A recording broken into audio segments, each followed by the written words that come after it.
जिस जम्मू कश्मीर में लगातार पत्थरबाजी और आतंक का पूरा चरम साया रहता था, उसको खत्म करने का काम कोई करता है तो प्रधानमंत्री मोदी करते हैं। जिस लाल चौक पे हमेशा पाकिस्तान का झंडा लहराने की कोशिश करते थे, आज वहाँ भारत का तिरंगा लहर रहा है। 2014 से पहले आप लाल चौक क्यों नहीं गए? 2014 के बाद आप क्यों गए लाल चौक? क्योंकि देश का राष्ट्रवादी प्रधानमंत्री वहाँ 370 हटा के लाल चौक को भारत का वो हिस्सा बना चुका था जहाँ आतंकवादी परिंदा भी पर नहीं मार सकता। जिस जम्मू कश्मीर की बात कर रहे कि मेरे दिल में है, उस जम्मू कश्मीर में 40,000 से ज्यादा 70 सालों में हमारे देश की आर्मी और सेना जो मारी गई, उस पर कभी इन्होंने बोला? जब वहाँ धारा 370 हट गई, जहाँ G20 हो गया, जहाँ पे सऊदी की कितनी कंट्रियां हैं पैसा इन्वेस्ट करने लग गई, जहां पर पीओके के लोग चिल्लाने लगे कि हमें भारत में मिलाया जाए, पाकिस्तान के अंदर वो जंग शुरू कर दिए। वो तो ये भी कहते हैं कश्मीर को भारत की राजधानी बना दूंगा मैं, या कश्मीर को एक अलग देश बनवा दूंगा मैं। वो तो कुछ भी कह सकते हैं, मूर्ख हैं वो, उनको नहीं पसंद शांति।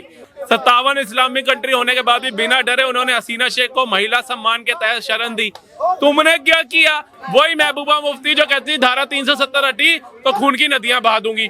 आज आतंकवादियों के साथ कांग्रेस, टुकड़े टुकड़े गैंग के साथ कांग्रेस, ठीक है, बहन बेटियों के बलात्कार करने वालों के साथ कांग्रेस, भ्रष्टाचार और घोटाले करने में कांग्रेस। एमएसपी को लेकर जिस तरीके से पूरा आंदोलन चलाया, और उसी एमएसपी की बात अभी भी होती है कि हमें मिनिमम सपोर्ट प्राइस चाहिए। वही राहुल गांधी जम्मू कश्मीर में, श्रीनगर में कहते हैं कि हम 370 नहीं, वो कहते हैं कि हम जो यूनियन टेरिटरी बना है उसको स्टेटहुड का दर्जा दिलवा देंगे, जो कि वो दिलवा नहीं सकते क्योंकि केंद्र में सरकार नहीं है। उसी एमएसपी को लेकर वो ये भी कहते हैं कि हम एमएसपी दे देंगे, वो फिर भी सेंट्रल में नहीं है। तो वो जो फेक नैरेटिव की बात की जाती है बीजेपी की तरफ से, वो चालू हो गया। तो पार्टी, भारतीय जनता पार्टी कैसे बच पाएगी इससे? देखिए, भारतीय जनता पार्टी 140 करोड़ जनता को जानती है और देश का इतिहास रहा है कि जब झूठे फेरेवी कंस पैदा हुए हैं तो रावण को और कंस को मारने के लिए श्री कृष्ण और श्री राम भी पैदा हुए हैं। इस देश में जिस तरीके से राहुल गांधी झूठा नैरेटिव पैदा कर रहे थे कि हमारी सरकार आएगी तो हम 1 लाख रुपए महिलाओं के खाते में डालेंगे, हमारी सरकार आएगी तो जम्मू कश्मीर को राज्य का दर्जा देंगे, हमारी सरकार आएगी तो हम देश के इतिहास को बदलेंगे, एमएसपी लागू करेंगे, कर दो, कोई दिक्कत नहीं है। आपकी 14 राज्यों में सरकार है, वहाँ 14 राज्य में घंटा क्यों बजा रहे हो? एमएसपी आप लागू करो वहाँ पर। सबसे पहले वहाँ पर आप आरक्षण पे चर्चा करना चाहते हो, आरक्षण को और बढ़ाने का काम करो, वहाँ पर 8500 क्यों नहीं दे रहे हो? तो झूठ का नैरेटिव चल रहा है, वो देश की जनता देख रही है। दूसरा, राहुल गांधी वहाँ जाके खड़े होकर बात कर रहे हैं कि हम बहुत बड़ा काम करने वाले जम्मू कश्मीर में। पहले राहुल गांधी ये तय कर ले कि जम्मू कश्मीर का इतिहास क्या रहा। उस इतिहास को अगर किसी ने खराब किया तो वो आपके नाना पंडित जवाहरलाल नेहरू ने किया, उसके बाद इंदिरा गांधी करती है, फिर राजीव गांधी करते हैं, फिर उसके बाद मनमोहन सिंह करते हैं। पर नरेंद्र मोदी जब आते हैं तो उसके बाद डंके की चोट पे 370 हटा के उस जम्मू कश्मीर को, जो हमारे भारत का अभिन्न हिस्सा था, उसको भारत में मिलाने का काम करते हैं। जिस जम्मू कश्मीर में लगातार पत्थरबाजी और आतंक का पूरा चरम साया रहता था, उसको खत्म करने का काम कोई करता है तो प्रधानमंत्री मोदी करते हैं। जहां जम्मू कश्मीर में आप देखेंगे कि कहा जाता कि बहुत बढ़िया खूबसूरत शहर है, पर खूबसूरत शहर को घूमने के लिए भारत का व्यक्ति जा नहीं सकता। क्यों? क्योंकि आतंकवादी टारगेट करके बैठे थे, उनको खत्म करने का काम प्रधानमंत्री मोदी ने किया। जिस लाल चौक पे हमेशा पाकिस्तान का झंडा लहराने की कोशिश करते थे, आज वहाँ भारत का तिरंगा लहर रहा है। जो राहुल गांधी कह रहे हैं कि नरेंद्र मोदी ने जम्मू कश्मीर को तोड़ दिया, खत्म कर दिया, आप उनसे एक बार ये पूछिएगा, अगर आपके सामने आए, हालांकि वो इतने बड़े नेता हैं कि वो सच के सामने नहीं आते, वो झूठ के सामने ज्यादा आते हैं। तो झूठ का आईना ऐसा देखते हैं कि झूठ बोलने का उनको कॉन्फिडेंस बहुत अच्छा है। लाइसेंस मिला हुआ है। अगर सच बुलवा दोगे तो क्या हो जाएगा कि कांग्रेस पार्टी ही खत्म हो जाएगी। दूसरा सबसे बड़ा कारण वो कहते हैं कि जम्मू कश्मीर टूट गया है।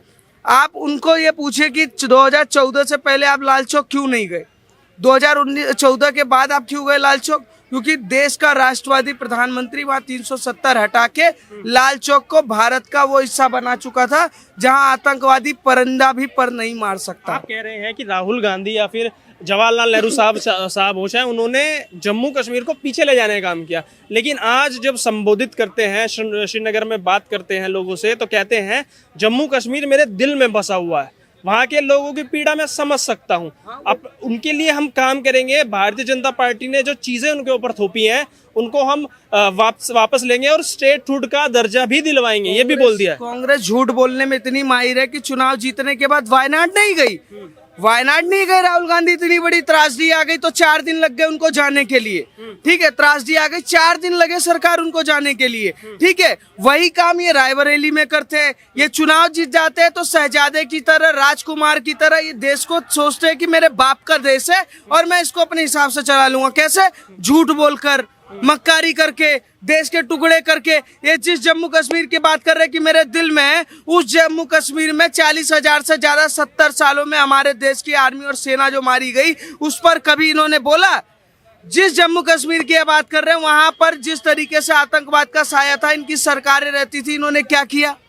हमेशा कर्फ्यू लगा रखते थे। क्या वहां के माँ बहनों का दर्द अगर इन्होंने समझा होता? वहां का युवा जो पढ़ने की भी सोचता था पर उसके युवा को उनको जेल में बंद रखने का काम, केसों में फंसाने का काम, उनसे पत्थरबाजी करवाने का काम, आतंकवाद का काम करवाना, अलगाववाद के साथ मिलकर पाकिस्तान के समर्थन से बिरयानी खाने का काम, ये कौन कर रहा था?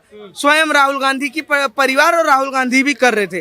पर नरेंद्र मोदी आते तो 370 हटाते तो इनके सांसद कहते हम जान दे देंगे, 370 नहीं हटने देंगे। पर लोकसभा में हमारे प्रधानमंत्री, हमारे गृह मंत्री कह देते हम जान दे देंगे पर हम इस देश में जम्मू कश्मीर को मिलाएंगे। अच्छा, मेरा आखिरी सवाल आपसे यही होगा कि कांग्रेस ने नेशनल कॉन्फ्रेंस के साथ, उमर अब्दुल्ला, फारूक अब्दुल्ला साहब की पार्टी के साथ अब अलायंस कर लिया है, गठबंधन कर लिया है, और कुछ पॉलिटिकल पार्टीज ने तो वहाँ की अपने मैनिफेस्टो में ये तक डाल दिया कि हम 370 की बहाली का काम अब हम करेंगे। तो जैसे कांग्रेस का अभी तक का पूरा सिनेरियो रहा है, लोकसभा हो अब चाहे विधानसभा के चुनाव आ रहे हो, क्या लग रहा है कि झूठ के बल पे फिर दोबारा एक तरीके से पूरा नैरेटिव सेट किया जा रहा है और जनता को बेवकूफ बनाने का काम किया जा रहा है? प्रधानमंत्री मोदी और भारतीय जनता पार्टी विकास पे चुनाव लड़ रही है। वही जम्मू कश्मीर की 70 सालों में पहली बार वहाँ सिनेमा हॉल खुलता है।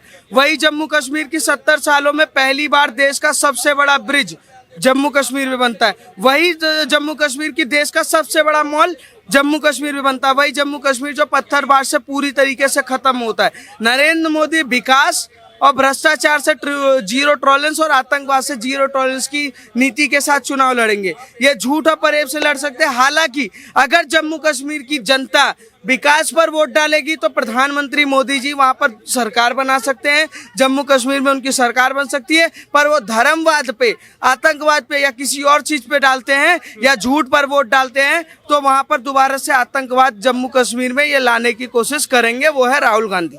जम्मू कश्मीर में चुनाव होंगे, हरियाणा में भी होने हैं, लेकिन आज राहुल गांधी जननायक जम्मू कश्मीर दौरे पे है। श्रीनगर में अपने कार्यकर्ताओं को संबोधित करते हुए बोलते हैं कि कश्मीर मेरे दिल में बसता है, वहाँ के लोगों के लिए बहुत मदद करें। कैसे देखते हैं इस बयान को? देखिए, दिल में जो बसता है वो बड़ी ऐसी चीज होती है जो बड़ी अजीज होती है ना। तो इतनी अजीज चीज के लिए आपको 62-70 साल की राजनीति के अंदर बिना तिरंगे के रखना पड़ा। गर्व हमारा शौर्य, सेना को पत्थर मरवाते हुए देखना पसंद था आपको, कर्फ्यू में देखना पसंद था, वहां की आवाम को आए दिन मरते हुए देखना पसंद था, कश्मीरियों का नरसंहार हो गया, जालिब गाली का नारा सुनना पसंद था, हिंदू बहन बेटियों को यहाँ छोड़ जाओ और हिंदुओं कश्मीर छोड़ के भाग जाओ, ये पसंद था। मतलब बड़ी अच्छी चीज आपके दिल के अंदर थी। इससे अच्छा तो जिनके दिलों में नहीं है वो ज्यादा अच्छा था। हम कश्मीर को समझते थे हमारे भारत की एक स्टेट है, एक स्वर्ग है, लेकिन जब हमें पता चला कि वहां जाने के लिए आपको आर्मी चाहिए, आपको सेना का साथ चाहिए, तब आप अमरनाथ जी जा सकते हो, तब आप कश्मीर की हसीन वादियों में घूम सकते हो। आज ये जब वहां धारा 370 हट गई, जहां G20 हो गया, जहां पे सऊदी की कितनी कंट्रियां हैं पैसा इन्वेस्ट करने लग गई, जहां पर पीओके के लोग चिल्लाने लगे कि हमें भारत में मिलाया जाए, पाकिस्तान के अंदर वो जंग शुरू कर दिए, जहां पाकिस्तान के छोड़ दो ये कश्मीर के अंदर जिसको आजाद कश्मीर बोलते थे, ये आज कश्मीर की जनता जो कल तक कहती थी पाकिस्तान में हमने मिलना है, वो भारत में मिलना चाहती है। क्यों? में आज आपको याद आ रहा है कश्मीर आपके दिल में है। जब यही कश्मीर जल रहा था तब आपके दिल में क्यों नहीं था?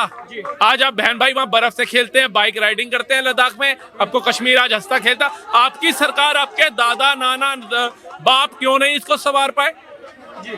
आज यही कश्मीर है अब्दुल्ला का लड़का हार गया चुनाव, महबूबा मुफ्ती हार गई, उन्हें भी समझ आ गया कि हमारा भविष्य, हमारे बच्चों का भविष्य किसके साथ चलने में है। लेकिन गठबंधन तो कर लिया ना नेशनल कॉन्फ्रेंस के साथ कांग्रेस पार्टी ने, उमर अब्दुल्ला, फारूक अब्दुल्ला के साथ गठबंधन भी कर लिया है और एक बड़ी स्टेटमेंट देते हैं, कहते हैं कि अगर सत्ता में आए तो स्टेटहुड का जो दर्जा है वो हम दे देंगे। सेंट्रल में सरकार है नहीं, स्टेट वो कर नहीं सकता, फिर झूठ, फिर फेक नैरेटिव बनाने की बात है। वो तो ये भी कहते हैं कश्मीर को भारत की राजधानी बना दूंगा मैं, या कश्मीर को एक अलग देश बनवा दूंगा मैं।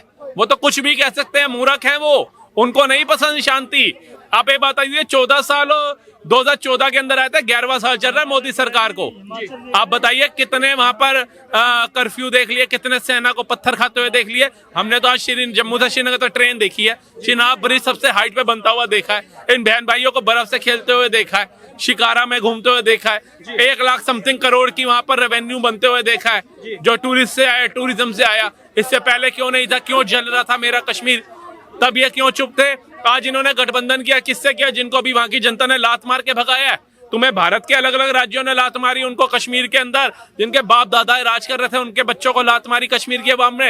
अब तुम सोचो गठबंधन करके वहां पे भी तुष्टीकरण की राजनीति करोगे और तुम सफल हो जाओगे, वहां से भी लात पड़ने वाली है सर, देखना। तुष्टीकरण की राजनीति नहीं, वो कह रहे हैं कि मेरे जो कश्मीरियों के दिल में जो दर्द है ना, वो दर्द को मैं महसूस कर रहा हूं और मेरा लक्ष्य है कि उस दर्द को मैं मिटाऊंगा, वहां के लोगों के लिए काम करूंगा। जननायक है कांग्रेस पार्टी के, जिस तरीके से प्रेजेंट कर रही है, एलओपी बने और कहते हैं कि वक्फ बोर्ड जो बोर्ड संशोधन बिल आया वो वापस ले लिया, ब्रॉडकास्टिंग का बिल आया वो वापस ले लिया, लेटरल जनरल का जो भर्ती कर रहे थे वो वापस ले लिया। तो कह रहे हैं ये अब दबाव बना रहे हैं, जो कहते थे कौन राहुल, आज उस राहुल से डर गए हैं। कौन डर गया? अरे सुबह से शाम तो तुम मोदी मोदी करते रहते हो। कभी मोदी जी को देखा राहुल गांधी का नाम भी जीवा पे लाते हुए?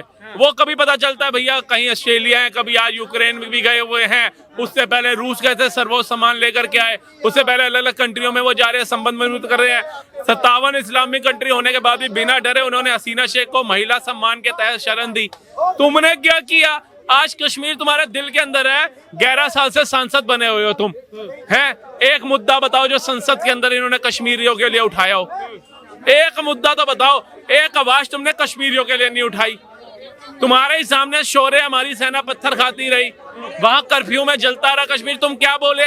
आज जब इलेक्शन का आह्वान कर दिया गया तो आपको याद आ गया कि भैया मैं पहुंच जाऊं और राजतंत्र की राजनीति करने चला जाऊं, और जिनको वहां की जनता ने ठुकरा रखा है उनके साथ गठबंधन कर लूं, उन्हीं के साथ जो आतंकवादियों को पनाह दे रहे थे। वही महबूबा मुफ्ती जो कहती धारा 370 हटी तो खून की नदियां बहा दूंगी।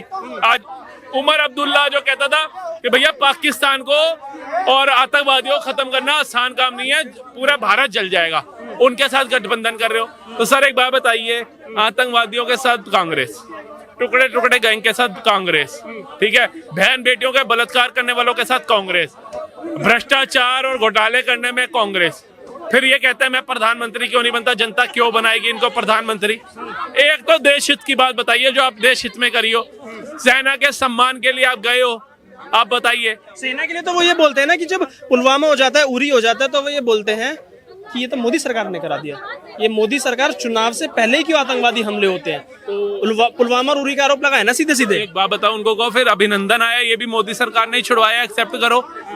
ये क्यों कहते हो प्रोटोकॉल के तहत छोड़ा, कुवैत से 7 सैनिक आए, बोलो मोदी सरकार ने छुड़वाए हैं। और पाकिस्तान की संसद के अंदर खड़ा हुआ उनका कैबिनेट मिनिस्टर जो बोल रहा था कि हाथ कांप रहे हैं, पैर कांप रहे हैं, माथे पसीना आ रहा है, मोदी को छोड़ो, अभिनंदन को छोड़ दो, मोदी कुछ बड़ा करने वाला है, एक्सेप्ट करो। मोदी का दबदबा था, 56 इंच का सीना काम आया था और घर में घुसकर मारा था, एक्सेप्ट करो। आप बताओ ये क्यों नहीं एक्सेप्ट करते, इसमें एक्सेप्ट करने में क्या है। और दूसरी बात पे आ जाओ, आपने 60 से 62 साल कार्यकाल का शासन चलाया भारत में, कोई एक राज्य बताओ जहां बम नहीं फटता था। 10 साल का मोदी सरकार का कार्यकाल है, कोई एक राज्य बता दो जहां बम फटता हो। आज दिन हमारे सेना को पत्थर मारे जाते थे, उनके बैग छीन लिए जाते थे, उनके हेलमेट उछाले जाते थे। अब 11 साल का कोई कार्यकाल बता दो जिसमें सेना को पत्थर मारता कोई नजर आया हो, सेना के हेलमेट उछालता कोई नजर आया हो। आज दिन आतंकवादी आते थे, हम बम फोड़ जाते थे, संसद में घुस जाते थे, अफजल गुरु हो, कसाब हो, बड़े बड़े होटलों में घुस जाते थे। अब बताओ ट्रेनें उड़ जाती थी, पिक्चर हॉल उड़ जाते थे। अब कोई एक ट्रेन और एक पिक्चर हॉल बताओ। आज भी एक अलग समुदाय के बंदे पकड़े जा रहे हैं जो पत्थर लगा रहे हैं, नटबोल्ट उतार रहे हैं ट्रेनों के। ये अलग समुदाय के ही बंदे क्यों पकड़े जा रहे हैं? सिख रहते हैं, जैन रहते हैं, बौद्ध रहते हैं, हिंदू रहते हैं, कई जातियां, वो क्यों नहीं आती? ये एक अलग समुदाय के लोग ही इनमें पाए जाते हैं। फिर जब उन पे प्रश्न चिन्ह होता है तो कहते हैं मोदी सरकार हिंदू मुस्लिम करती है। आप बताओ, लादेन कौन था, कसाब कौन था, अफजल गुरु कौन था, याकूब मेनन कौन था, ये कौन थे सारे? ये दाऊद इब्राहिम कौन है? ये सारे कोई ब्राह्मण, दलित, सिख, बौद्ध, जैन इन धर्मों से आते हैं, सब एक अलग समुदाय के हैं। उसके बाद आप लोग इनका समर्थन करते हैं, तो आप देश के हित का कैसे सोच सकते हैं?